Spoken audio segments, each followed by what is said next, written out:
ya, Pris. Cici juga. Ya ampun, kamu sekarang kuliah jurusan apa? Aku ngambil psikologi. Hah?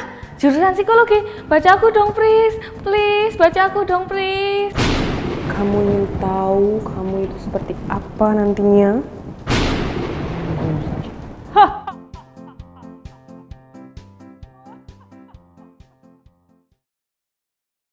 Pernah nggak sih teman-teman mengalami hal seperti tadi?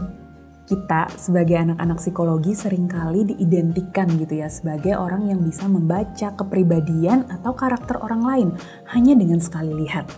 Kita dianggap seperti dukun atau cenayang gitu ya. Padahal sebenarnya dari mana kita bisa membaca orang? Ada beberapa cara gitu ya. Pertama bisa melalui observasi dan interview, ada studi biografi dan juga tes psikologi, baik itu tes kepribadian maupun tes kognitif. Nah, dalam semester ini gitu ya, dalam mata kuliah ini secara khusus teman-teman akan belajar tahapan pertama dalam asesmen psikologi, yaitu asesmen kepribadian. Asesmen kepribadian itu telah digunakan oleh psikolog dalam waktu yang sangat lama ya, bertahun-tahun telah digunakan untuk mendeteksi kepribadian seseorang. Nah, dari situ kita bisa melihat kelemahan, kelebihan, maupun potensi yang dimiliki individu. Sehingga kita bisa menggunakan hasil tes tersebut untuk mengembangkan diri orang tersebut.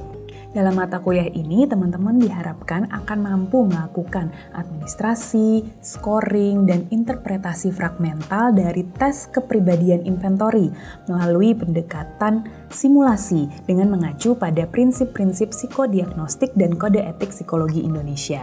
Nah, tes-tes kepribadian inventory yang akan teman-teman pelajari adalah tes EPPS, tes Papikostik, tes Pauli, dan tes DISC. Nah, untuk S1 titik fokusnya ada pada administrasi dan scoring. Sedangkan untuk interpretasi yang lebih mendalam nanti teman-teman bisa belajar lagi pada pendidikan Magister Psikologi Profesi. Oke, untuk memenuhi capaian pembelajaran dalam mata kuliah ini, teman-teman akan melalui 4 tahapan pembelajaran, 4 sub capaian pembelajaran gitu ya. Yang pertama, teman-teman akan melakukan simulasi administrasi, scoring, dan interpretasi dari tes EPPS dan Papikostik secara mandiri. Kemudian setelah itu, dalam tahapan yang kedua, teman-teman akan langsung mempraktekannya gitu ya kepada siswa-siswa SMP. Jadi teman-teman akan melakukan psikotes dalam setting klasikal kepada siswa SMP dengan menggunakan alat tes EPPS dan Papikostik tadi, dilakukan secara berkelompok gitu. Nah, setelah itu teman-teman juga perlu untuk menyajikan hasil psikotes tersebut. Nah, selanjutnya di tahapan yang ketiga nanti teman-teman akan melakukan psikotes dalam setting individual secara mandiri kali ini dengan menggunakan alat tes Pauli dan serta juga nanti harus menyajikan hasil psikotesnya. Nah, untuk tahapan yang terakhir, tahapan keempat, teman-teman akan melaksanakan simulasi untuk tes DISC secara mandiri juga. Teman-teman juga perlu tahu, dalam setiap tahapan alat tes tadi, teman-teman akan melalui 3 siklus. Yang pertama, teman-teman akan melakukan uji kelayakan untuk memberikan instruksi atau administrasi tes yang dilakukan di hadapan dosen.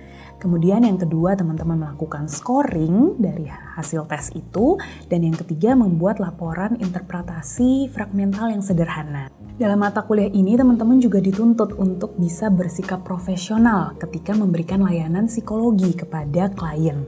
Nah, teman-teman juga harus selalu bisa akurat dalam memberikan instruksi tes maupun dalam men-scoring. Karena apa? Karena setiap hasil dari cara kita menginstruksikan alat tes maupun ketika kita melakukan scoring itu akan sangat berdampak pada hasil tesnya itu. Bukan hanya pada hasil tesnya, tapi juga kepada intervensi-intervensi mungkin yang diperlukan ke depannya bagi klien itu. Sehingga keakuratan ini sangat diperlukan dalam menjalani mata kuliah ini. Oke teman-teman, itu dia tadi overview dari mata kuliah asesmen kepribadian. Sampai berjumpa di kelas bersama saya Priska Eyonike. Salam entrepreneur.